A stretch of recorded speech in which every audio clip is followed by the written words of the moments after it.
Hi, welcome to Tulasi kitchen.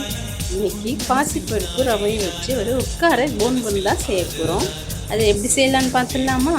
அதுக்கு ஒரு cup பாசிப்பருப்பை குக்கரில் ஆட் பண்ணிவிட்டு நல்லா வறுத்து எடுத்துக்கலாம்.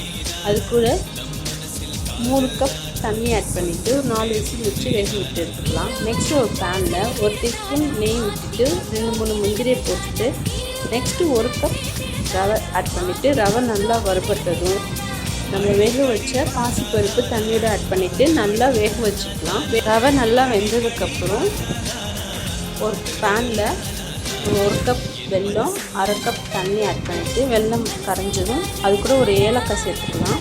வெல்லம் கரைஞ்சதும் நம்ம ரெடி பண்ணி வச்ச ரவை கூட ஆட் பண்ணிவிட்டு நல்லா மிக்ஸ் பண்ணிவிட்டு கலந்து விட்டுட்டு இந்த மாதிரி இந்த கன்சிஸ்டன்சியில் இருக்கணும்.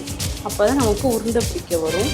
நெக்ஸ்ட்டு ஒரு பவுலில் 3 டேபிள் ஸ்பூன் கோதுமை மாவு, 3 டேபிள் ஸ்பூன் ரைஸ் மாவு சேர்த்துட்டு கொஞ்சம் உப்பு, ஒரு 1/2 டீஸ்பூன் மஞ்சள், 1/2 டீஸ்பூன் கருப்பு எள்ளு ஆட் பண்ணிவிட்டு மிக்ஸ் பண்ணிவிட்டு கொஞ்சம் கொஞ்சமாக தண்ணி ஆட் பண்ணிவிட்டு கொஞ்சம் கெட்டியாக கரைச்சி எடுத்துக்கலாம். முந்திரி கொத்து அதெல்லாம் பண்ணுவீங்களா அது மாதிரி. நெக்ஸ்ட் நம்ம ரெடி பண்ணி வச்ச ரவையை இந்த மாதிரி ஊற்றிட்டு இந்த மாவு கூட நல்லா டிப் பண்ணிவிட்டு மிதமான சூடில் உள்ள எண்ணெயில் போட்டு நல்லா பொரித்து எடுத்தோன்னா ஒரு சூப்பர் அண்ட் டேஸ்டான உட்கார போன் ரெடி ஆயிடுச்சு. ரொம்பவே நல்லாயிருக்கும். கண்டிப்பாக ட்ரை பண்ணி பாருங்கள்.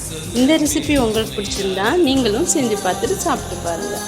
நெக்ஸ்ட் ஒரு ரெசிபியோட சந்திக்கிறேன். பாய்.